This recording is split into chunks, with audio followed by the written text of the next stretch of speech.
Good morning, ladies and gentlemen. This is Butch Shorak. It's Market Forecast from Options University, Monday, November 4th, 2013. Access to this video is for educational and informational purposes only. Nothing contained in this video, website, or promotional material constitutes a promotion, recommendation, solicitation, or offer of any particular investment, security, or transaction. Options University provides educational services that are meant to teach you the risks and rewards of trading stocks and options, and we're not a service that tells you what to trade.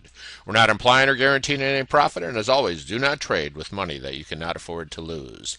Looking at the previous week, looking at the Dow, the NASDAQ, the S&P 500, Russell 2000, four of our major indexes out there, we see changes that look all positive for the Dow and the S&P 500. Well, we saw a bit of a pullback in the NASDAQ and Russell 2000.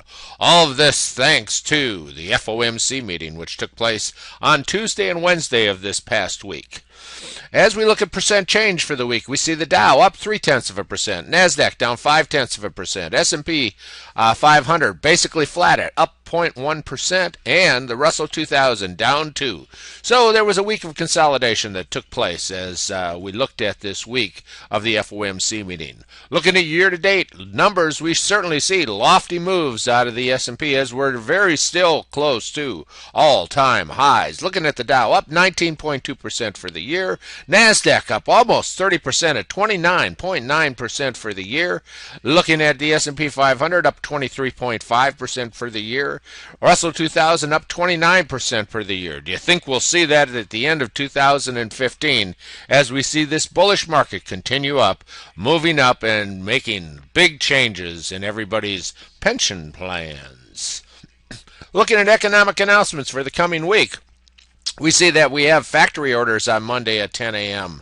And we see that as we look at Tuesday, we see the ISM non-manufacturing index numbers coming up. Looking at Wednesday, we see very little happening until 10 o'clock, where we see economic leading indicators giving us an idea of what happened during the previous month of October.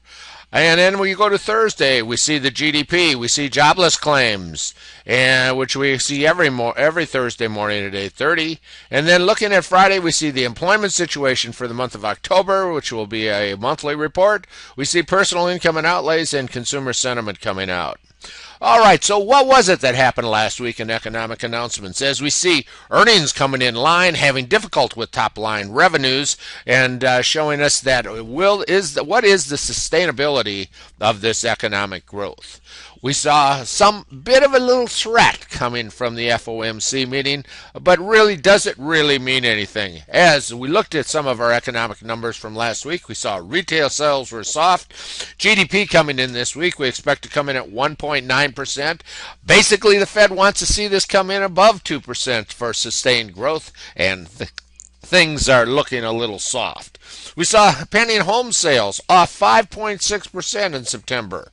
So we're not exactly in a situation where we're showing rapid growth. And of course, for the Fed to begin tapering, one of the things they do not want to do is slow this growth market down and cause a recession. So basically, one can possibly derive from this that we may not see any movement out of the Fed until late 2014 as far as little spikes taking place in interest rates, because they do not want to slow down this economic growth. So how do you profit from this in this kind of a market?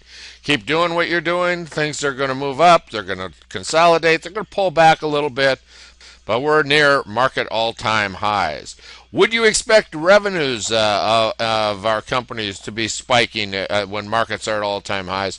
Well, that would be something we would like to see, and the Fed is looking at these indicators to determine when they're going to ease some of this QE process that's taking place. Let's take a look at the SPX and see what it did last week. As we see, we're in that blue sky area, a little bit of a pullback after the Fed meeting, but nothing that worth talking about. We're in that overall uptrend that's been taking place for well over a year.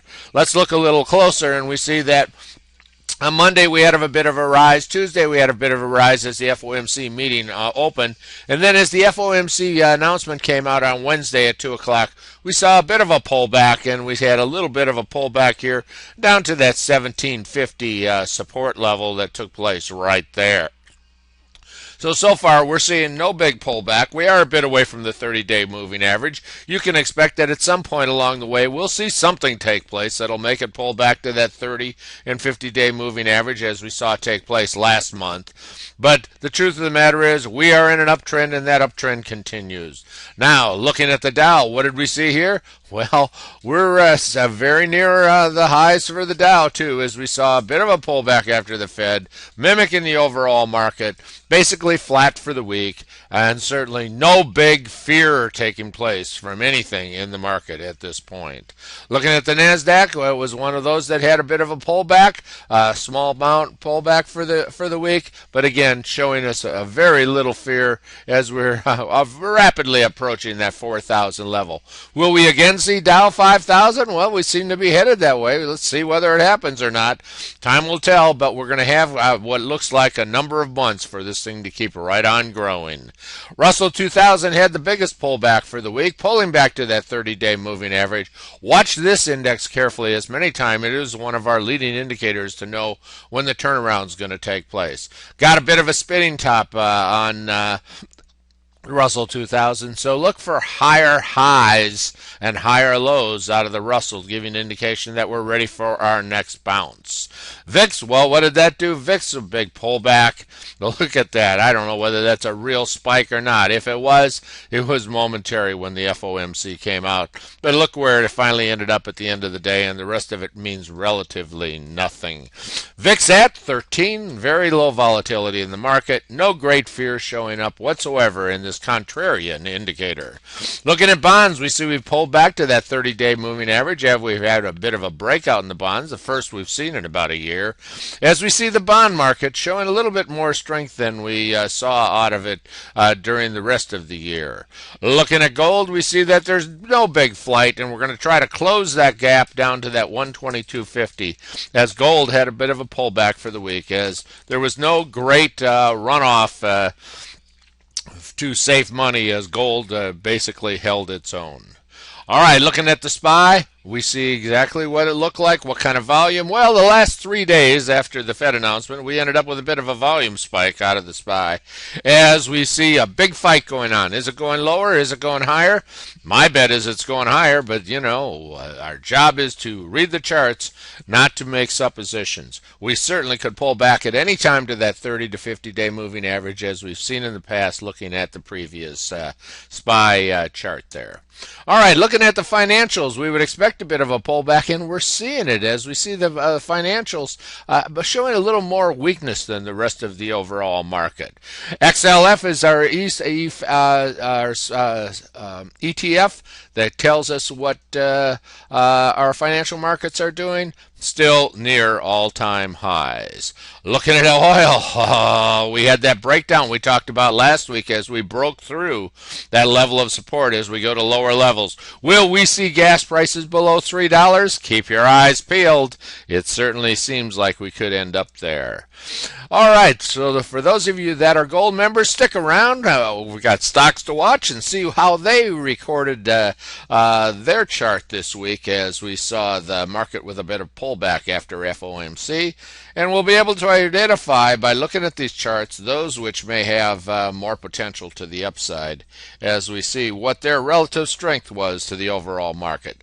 Ladies and gentlemen, thank you for being here. This is Butch Shorek. It's Market Forecast every Monday at Options University, and it's Monday, November 4th, 2013. Thank you for being here.